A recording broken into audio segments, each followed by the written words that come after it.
Hello friends, সবাইকে welcome জানাই নতুন একটি ভিডিওতে। এই মুহূর্তে যে গুরুত্বপূর্ণ আপডেটটির দিকে আমরা নজর রাখবো সেটি হচ্ছে স্কুল সার্ভিস কমিশনের চাকরি বাতিল মামলার গুরুত্বপূর্ণ আপডেট। সুপ্রিম কোর্টের চাকরি বাতিল মামলার অর্ডার কপি ইতিমধ্যে প্রকাশ হয়ে গেছে। সেই অর্ডার কপির বিস্তারিত ব্যাখ্যা থাকবে এই ভিডিওর মধ্যে। কি কি নির্দেশ দিলেন সুপ্রিম কোর্টের চিফ জাস্টিসের 3 বেঞ্চ, অর্ডার কপিতে কি কি উল্লেখ করলেন, এখনো পর্যন্ত কটি এসএলপি জমা করলো সুপ্রিম কোর্টে, অনেকগুলো এসএলপি এই মুহূর্তে ডিফেক্টেড লিস্টে পড়ে রয়েছে। বিস্তারিত সেগুলো আমরা দেখবো এই ভিডিওর মধ্যে। তার পাশাপাশি পিটিশনারদের পক্ষ থেকে কোন কোন লয়ার দাঁড়াচ্ছেন, অর্থাৎ শিক্ষক শিক্ষিকা এবং অশিক্ষা কর্মীদের পক্ষ থেকে কোন কোন হেভিওয়েট লয়ার দাঁড়াচ্ছেন, এবং রেসপন্ডেন্ট অর্থাৎ এই মুহূর্তে যারা বঞ্চিত চাকরি প্রার্থী ছিল তাদের পক্ষ থেকে কোন কোন লয়ার দাঁড়াচ্ছেন তা আমরা জানবো এই ভিডিওর মধ্যে। এই মুহূর্তে স্কুল সার্ভিস কমিশনের চাকরি বাতিল মামলায় যে সমস্ত শিক্ষক অশিক্ষক কর্মীদের চাকরি বাতিল হলো তাদের জন্য একটা নেগেটিভ খবর এই ভিডিওর মধ্যে আমরা জানবো। শিক্ষকদের পক্ষে এই মুহূর্তে স্কুল সার্ভিস কমিশনের এই মামলা নিজেদের ফেভারে নিয়ে আসা আরো কঠিন হয়ে দাঁড়াতে পারে, কঠিন চ্যালেঞ্জের মুখে পড়তে পারে এই মামলাটি। কেন বলছি এই কথাটা আমরা বিস্তারিত ভিডিওর মধ্যে জেনে নেব। তো চলুন বন্ধুরা ভিডিওটি শুরু করা যাক, অর্ডার কপির বিস্তারিত ব্যাখ্যা আমরা করে নেব। তো চলুন বন্ধুরা ভিডিওটি শুরু করা যাক। ভিডিও শুরু করার আগে বলে রাখবো বন্ধুরা, যারা চ্যানেলটিতে নতুন আছেন অবশ্যই একটু সাবস্ক্রাইব করে রাখার অনুরোধ রইল। পাশে থাকা বেল আইকনটি অবশ্যই অন করে রাখবেন পরবর্তীতে এই ধরনের নিত্য নতুন আপডেট পাওয়ার জন্য। তো চলুন বন্ধুরা ভিডিওটি শুরু করা যাক। তো আমরা জানি সুপ্রিম কোর্টে গত 29 এপ্রিল 2024 তারিখে স্কুল সার্ভিস কমিশনের 4টি লেভেলের চাকরি বাতিল মামলা, অর্থাৎ নবম দশম একাদশ দ্বাদশ গ্রুপ সি গ্রুপ ডি বা ক্লার্কের যে চাকরি বাতিল মামলা হয়েছিল সেখানে প্রায় 26,000 শিক্ষক এবং অশিক্ষক কর্মীর চাকরি বাতিল হয়েছিল। সেই মামলাটি সুপ্রিম কোর্টে ইতিমধ্যেই একদিন শুনানি হয়েছে। সেই শুনানির যেদিন হয়েছে সেদিনেই কিন্তু তার অর্ডার কপি ইতিমধ্যে প্রকাশ পেয়ে গেছে। তো আমরা দেখতে পাচ্ছি সুপ্রিম কোর্টের সরাসরি তাদের যে অর্ডার কপি কোর্ট নাম্বার 1-এ যে মামলাটি ছিল আইটেম নাম্বার 36-এ এই মামলাটি শুনানির জন্য লিস্টেড হয়েছিল। তো সুপ্রিম কোর্ট অফ ইন্ডিয়া তার পিটিশনার এখানে আমরা স্পেশালি পিটিশন আমরা যেটা দেখতে পাচ্ছি, অর্থাৎ এসএলপি নাম্বার যেটা দেখতে পাচ্ছি, মূল এসএলপি যেটা 9586 2024-এর, এই মামলাটি কলকাতা হাইকোর্টের স্পেশাল ডিভিশন বেঞ্চ থেকে অর্ডার এসেছিল 22/4/2024 তারিখে। মাননীয় বিচারপতি দেবাংশু বসাক এবং বিচারপতি Sabbar Rashid special division bench, সেই বেঞ্চ কিন্তু এই 26,000 শিক্ষক এবং অশিক্ষক কর্মীর চাকরি বাতিল করে দিয়েছিলেন এই 22 এপ্রিল 2024 তারিখে। তো এই মুহূর্তে সুপ্রিম কোর্টে এই মামলাটির পিটিশন রয়েছেন state of West Bengal versus Baishakhi Bhattacharya Chatterjee. সেই সঙ্গে এই মামলার সঙ্গে আরো কতগুলো আইএ ফাইল এখানে যুক্ত করা হয়েছে এবং কতগুলো এসএলপি এবং তার ডায়েরি নাম্বার এখানে পরপর রয়েছে। তো এখানে আমরা দেখতে পাচ্ছি 29/4/2024 তারিখে 29 এপ্রিল এই মামলাটির সুপ্রিম কোর্টে তার অর্ডার কপি প্রকাশ করে দিয়েছে মাননীয় চিফ জাস্টিস।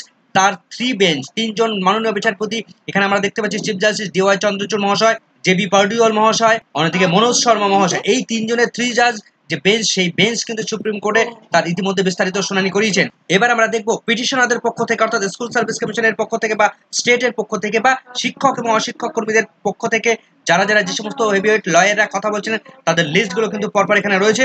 তো প্রথমে যার নাম রয়েছে রাকেশ দ্বিবেদী, নীরজ কিষাণ পাল, সুনীল ফার্নান্ডোজ, সঞ্জয় বসু, আস্থা শর্মা। তবে এখানে যে লয়ারগুলোর নাম আমরা দেখতে পাচ্ছি সেখানে কিন্তু হেভিওয়েট লয়ারের নাম বিশেষ কিছু লক্ষ্য করতে পারছি না। তবে আমরা একটু নিচের দিকে যাব, দেখবো আর কে কে লয়াররা রয়েছেন এখানে।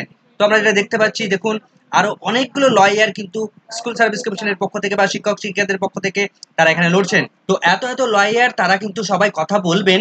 তবে এখনো পর্যন্ত কিন্তু হেভিওয়েট লয়ারের মধ্যে একটাও লক্ষ্য করা যাচ্ছে না। এখানে যদিও জয়দীপ গুপ্তা স্যার রয়েছেন, কুণাল চ্যাটার্জি রয়েছেন, এতক্ষণে একজন হেভিওয়েট লয়ারের লক্ষ্য করতে পারলাম আমরা, মুকুল রোহতগি স্যার কিন্তু লড়ছেন, যদিও ইনি আগের দিনই কথা বলা শুরু করেছিলেন। পিটিশনারদের পক্ষ থেকে আরো লয়ার এখানে রয়েছে, আমরা দেখতে পাচ্ছি জয়দীপ মজুমদার স্যার রয়েছেন, তাছাড়া আর কিন্তু কাউকে দেখতে পাচ্ছি না। তবে এত এত লয়ারের মধ্যে শুধুমাত্র মুকুল রোহতগি স্যার, জয়দীপ মজুমদার এবং জয়দীপ গুপ্তা, এই 3জনকে মোটামুটি দেখতে পেলাম, আর বাকি অন্যদেরকে হেভিওয়েট লয়ারের মধ্যে তেমন কিছু দেখতে পেলাম না। এবার আমরা দেখবো রেসপন্ডেন্টদের পক্ষ থেকে, অর্থাৎ যারা বঞ্চিত, যারা মামলাটি করেছিল কলকাতা হাইকোর্টে, তাদের পক্ষ থেকে কারা কারা কথা বলছেন। তো আমরা দেখতে পাচ্ছি রেসপন্ডেন্টের পক্ষ থেকে এখানে আমরা দেখতে পাচ্ছি আমাদের রাজ্য থেকে কিন্তু রয়েছেন বিকাশ রঞ্জন ভট্টাচার্য, ফিরদৌস শামীম, বিক্রম ব্যানার্জি, সুদীপ্ত দাশগুপ্ত, তাছাড়া আর কাউকে এখানে কিন্তু হেভিওয়েট লয়ার লক্ষ্য করছি না। তবে এখানে টুইস্ট আছে, আমরা দেখবো একটু নিচেই কিন্তু টুইস্ট আছে। তো একটু আগে যে বিষয়টা বলছিলাম যে শিক্ষক এবং অশিক্ষক কর্মী যারা চাকরি বাতিল হলো যাদেরকে, তাদের কিন্তু একটা কঠিন চ্যালেঞ্জের মধ্যে পড়তে হচ্ছে। কেন বলেছিলাম দেখুন এখানে পরিষ্কার হয়ে যাবে। দেখুন হেভিওয়েট রেসপন্ডেন্টের পক্ষ থেকে যে লয়ার দাঁড় করাচ্ছে সেটা হচ্ছে হরিশ সালভে স্যারকে দাঁড় করাচ্ছে রেসপন্ডেন্টদের পক্ষ থেকে, অর্থাৎ হরিশ সালভে আমাদের দেশের তথা বিশ্বের 1 নম্বর একটা লয়ার হরিশ সালভে, যিনি দাঁড়াচ্ছেন কিন্তু রেসপন্ডেন্টদের পক্ষ থেকে। তো রেসপন্ডেন্টের পক্ষ থেকে যারা যারা কথা বলছিলেন তাদের লিস্টের নিচেই কিন্তু রয়েছে এই হরিশ সালভে স্যারের নাম। সেক্ষেত্রে বঞ্চিত প্রার্থীদের হয়ে লড়বেন, অর্থাৎ শিক্ষকদের বিরুদ্ধে লড়বেন হরিশ সালভে। সেক্ষেত্রে চাকরি বাতিল এই সমস্ত শিক্ষক ও শিক্ষক কর্মীদের কিন্তু বিড়ম্বনায় পড়তে হতে পারে, বা এই মামলা নিয়ে কিন্তু যথেষ্ট ভোগার সম্ভাবনা রয়েছে। সেখানে পলিটিক্যালি গেম খেলা হবে কিনা সেই বিষয়টাও কিন্তু প্রশ্ন চিহ্নের মধ্যে থাকছে। তো যাই হোক, কি ঘটতে চলেছে সেটা সময়ই বলবে। তার পাশাপাশি রেসপন্ডেন্টের পক্ষ থেকে আরো একজন হেভিওয়েট লয়ার তিনি দাঁড়াচ্ছেন, পিএস পাটোলিয়া স্যার, অর্থাৎ যিনি বিএড ভার্সেস ডিএলএড এর মামলায় তিনি কিন্তু লড়েছিলেন। রেসপন্ডেন্টের পক্ষ থেকে একটা মডেল তিনি করবেন। সেক্ষেত্রে রেসপন্ডেন্টের পক্ষ থেকে হরিশ সালভে স্যার এবং পিএস পাটোলিয়া স্যার এই দুজন কিন্তু চাকরিহারা শিক্ষক ও শিক্ষক কর্মীদের কিন্তু বিড়ম্বনায় ফেলতে পারে। এবার আমরা সরাসরি অর্ডার কপির বক্তব্যের দিকে চলে এসেছি। তো প্রথম প্যারাগ্রাফে যেখানে লেখা হচ্ছে যে list the petitions on 6 May 2024 with connected matter including diary number. এখানে কতগুলো ডায়েরি নাম্বারকে উল্লেখ করা রয়েছে। দেখুন, নতুন কতগুলো এসএলপি হয়েছে, সেই ডায়েরি নাম্বারগুলো কিন্তু পরপর এই স্কুল সার্ভিস কমিশনের চাকরি বাতিল মামলার সঙ্গে সমস্তটা কানেক্টেড হয়ে গেছে। এদিন কিন্তু মাননীয় বিচারপতিরা এই বিষয়গুলোকে কানেক্টেড করে দিয়েছেন। Subject to removal the defect if any, অর্থাৎ এই সমস্ত পিটিশনার এই সমস্ত এসএলপি গুলোতে যদি কোনো ডিফেক্ট থাকে, আমরা দেখবো এই মামলাগুলোতে কোনো ডিফেক্ট আছে কিনা। তো যদি কোনো ডিফেক্ট থাকে সেই ডিফেক্টগুলোকে কিন্তু রিমুভ করতে হবে, তারপরেই কিন্তু তারা এই মামলার সঙ্গে কানেক্ট হতে পারবে। তো এই মামলাগুলো কারা করেছে, পিটিশনার কারা এবং তাদের ডিফেক্ট রয়েছে কিনা, সমস্ত বিস্তারিতটা আমরা কিন্তু এই ভিডিওর মধ্যে জেনে নেব। তো 2 নম্বর প্যারাগ্রাফে যেটা বলা হচ্ছে, till 6 May 2024 no precipitate steps shall be taken in pursuance of the direction contained in 8 of paragraph number 363 নম্বর প্যারাগ্রাফের 8 নম্বর প্যারাগ্রাফে সেখানে কি 8 নম্বর পয়েন্টে কি উল্লেখ করা হয়েছে সেটা আমরা দেখব। of the impugned judgment and order of the High Court dated 22 April 2024 তারিখে। তো কলকাতা হাইকোর্টে স্কুল সার্ভিস কমিশনের 4টি লেভেলে চাকরি বাতিলের অর্ডারের সময় অর্ডার কপির মধ্যে একটি গুরুত্বপূর্ণ অর্ডার মাননীয় বিচারপতিরা দিয়েছিলেন যে 363 নম্বর প্যারাগ্রাফে তার 8 নম্বর সাব পয়েন্ট একটা, সেই সাব পয়েন্টে তিনি উল্লেখ করেছিলেন সেই পয়েন্টটাকে কার্যকরী করা যাবে না। অর্থাৎ এই 8 নম্বর পয়েন্টে সম্পূর্ণভাবে স্টে দিয়ে দিলেন মাননীয় বিচারপতিরা, সম্পূর্ণভাবে স্থগিত করে দিলেন এই 8 নম্বর পয়েন্টটিকে। তো আমরা দেখবো 8 নম্বর পয়েন্টটাতে কি উল্লেখ করেছিলেন মাননীয় বিচারপতিরা। তো সরাসরি আমরা হাইকোর্টে মাননীয় বিচারপতি দেবাংশু বসাকের স্পেশাল ডিভিশন বেঞ্চ সেখান থেকে কি অর্ডার দিয়েছিল এই 8 নম্বর পয়েন্টটা সরাসরি আমরা দেখে নেব। তো আমরা সরাসরি চলে এসেছি 8 নম্বর পয়েন্টে। দেখুন পরিষ্কারভাবে 8 নম্বর পয়েন্ট লেখা রয়েছে। তো কি লেখা রয়েছে এখানে, CBI will undertake further investigations with regards to the persons involve, অর্থাৎ যে সমস্ত ক্যান্ডিডেটরা, যে সমস্ত ব্যক্তিরা এই সমস্ত নিয়োগ প্রক্রিয়া সংক্রান্ত বিষয় ইনভলভ রয়েছেন তাদেরকে আন্ডারটেক নিতে পারে, অর্থাৎ ইনভেস্টিগেশনের জন্য তাদেরকে সিবিআই তারা কাস্টডির মধ্যে নিতে পারে। তো কাদের, in the state government approving creation of supernumerary post, অর্থাৎ রাজ্য সরকারের পক্ষ থেকে যে গভর্নিং যে ক্যাবিনেট এই সুপার নিউমেরেসি পোস্ট তারা ক্রিয়েশনের জন্য অনুমোদন দিয়েছিল, অ্যাপ্রুভাল দিয়েছিল, তাদেরকে সিবিআই যদি মনে করে প্রয়োজনে তাদেরকে কাস্টডিতে নিয়ে জিজ্ঞাসাবাদ করতে পারে। সেই অর্ডারটির উপর সম্পূর্ণভাবে স্থগিতাদেশ দিলেন supreme court. Accommodate illegal appointments, অর্থাৎ ইললিগাল অ্যাপয়েন্টমেন্ট দেওয়ার জন্য সুপার নিউমেরিক পোস্ট ক্রিয়েশন করা হয়েছিল, সেই ক্রিয়েশনের উপর যাদের যাদের হাত রয়েছে তাদেরকে জিজ্ঞাসাবাদের নির্দেশ ছিল। If necessary CBI will undertake custodial interrogation of such person involve, অর্থাৎ যদি সিবিআই মনে করে, ইফ নেসেসারি সিবিআই যদি মনে করে তাদেরকে আন্ডারটেক নিতে পারে, কাস্টডির মধ্যে নিতে পারে, সেই সমস্ত ব্যক্তিদেরকে যারা ইনভলভ রয়েছেন তাদেরকে ইন্টারোগেশন করতে পারে। তো এই নির্দেশটার উপর সম্পূর্ণভাবে স্থগিতাদেশ দিয়ে দিলেন সুপ্রিম কোর্ট। এবার আমরা দেখবো এই যে নতুন এসএলপি গুলো হলো, এই এসএলপি গুলো কারা করেছে, এই এসএলপি গুলো ডিফেক্টেড আছে কিনা বা ডিফেক্ট লিস্ট উঠলো কিনা, সমস্ত বিস্তারিত এসএলপি ধরে ধরে কিন্তু আমরা দেখবো। প্রত্যেক পিটিশনারদের নাম আমরা দেখবো, কাদের পক্ষ থেকে করা হয়েছে সমস্ত বিস্তারিত দেখবো। তো প্রথমেই যে নতুন এসএলপি আমরা দেখতে পাচ্ছি, Syed Saifur Rahman versus state of West Bengal. এই মামলাটি ডায়েরি নাম্বার 19377 2024 এই মামলাটি পিটিশন করা হয়েছিল 26/4/2024 তারিখে বিকেল 4:24 মিনিটে। দেখুন এখানে পরিষ্কার স্ট্যাটাস রয়েছে, cases under defect list valid for 90 days, অর্থাৎ সৈয়দ সৈফুরের এই মামলাটি বর্তমানে ডিফেক্টেড লিস্টের মধ্যে পড়ে রয়েছে এবং আগামী 90 দিনের মধ্যে সেই ডিফেক্ট ক্লিয়ার করতে হবে। যদি 90 দিন লাগবে না, অল্প সময়ের মধ্যে এই ডিফেক্টটা ক্লিয়ার করে ফেলতে পারবে তারা।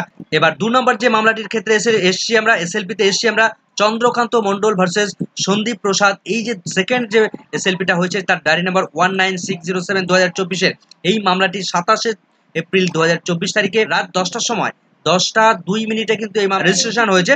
তো মামলাটি দেখুন আমরা যেটা দেখতে পাচ্ছি একই রকম ভাবে ডিফেক্টেড লিস্টে পড়ে রয়েছে এই মামলাটি, সেটাকেও 90 দিনের মধ্যে ক্লিয়ার করতে হবে, নইলে কিন্তু এই মামলাটি উঠতে পারবে না সুপ্রিম কোর্টে বা মামলাটি শুনানি করাতে পারবে না।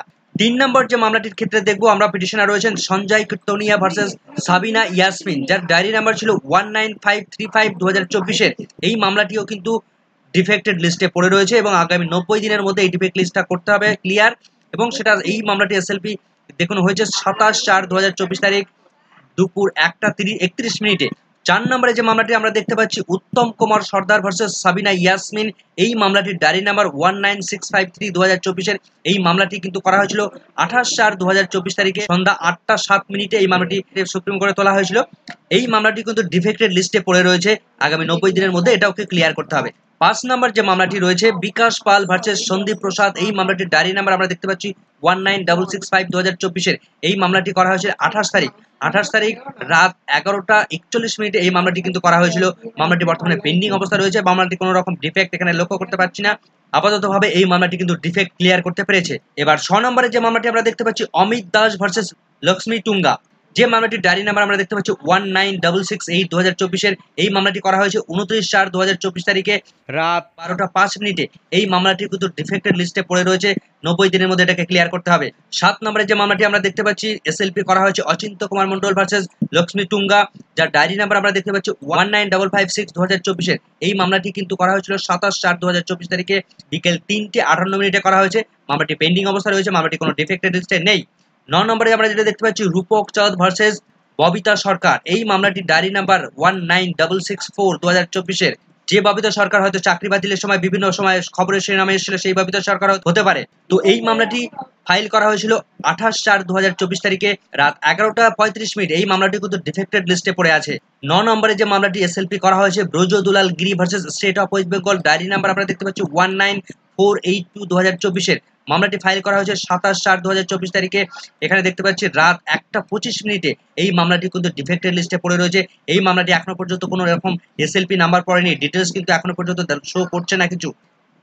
10 নম্বরে আমরা যেটা দেখতে পাচ্ছি Samarjit Mondal versus state of West Bengal, diary number আমরা দেখতে পাচ্ছি 19679/2024 এই মামলাটি ফাইল করা হয়েছিল 29/4/2024 তারিখে সকাল 8:51 করা হয়েছিল। মামলাটি বর্তমানে ডিফেক্টেড লিস্টে পড়ে রয়েছে। এবং লাস্ট যে মামলাটি আমরা দেখতে পাচ্ছি 11 নম্বরে জয়দেব গুনির versus state of West Bengal, মামলাটি ডায়েরি নাম্বার দেখতে পাচ্ছি 19681/2024 মামলাটি ফাইল করা হয়েছিল 29/4/2024 তারিখে সকাল 9:06 করা হয়েছিল। মামলাটি কোনো ডিফেক্টেড লিস্টে নেই, মামলাটি পেন্ডিং অবস্থা রয়েছে। ইতিমধ্যে মামলাটি ডিফেক্টেড লিস্ট ক্লিয়ার করতে পেরেছে। তো টোটাল 11টি এই মামলা নতুন এসএলপি সেগুলো কিন্তু ইতিমধ্যেই সুপ্রিম কোর্টে ফাইল করতে পেরেছে এই সমস্ত ক্যান্ডিডেটরা। তো স্কুল সার্ভিস কমিশন সংক্রান্ত এই মামলা সংক্রান্ত বিস্তারিত আপডেট পেতে এই চ্যানেলটির সঙ্গে জুড়ে থাকবেন। পরবর্তী আপডেট পেলে অবশ্যই আপনাদের সঙ্গে শেয়ার করব। এই মুহূর্তের এই ভিডিওটি ভালো লাগলে অবশ্যই লাইক এবং কমেন্ট করে যাবেন। চ্যানেলটিতে নতুন হলে অবশ্যই একটু সাবস্ক্রাইব করে রাখার অনুরোধ রইল। পাশে থাকা বেল আইকনটি অবশ্যই অন করে রাখবেন পরবর্তী ধরনের আপডেট পাওয়ার জন্য। সকলকে ধন্যবাদ।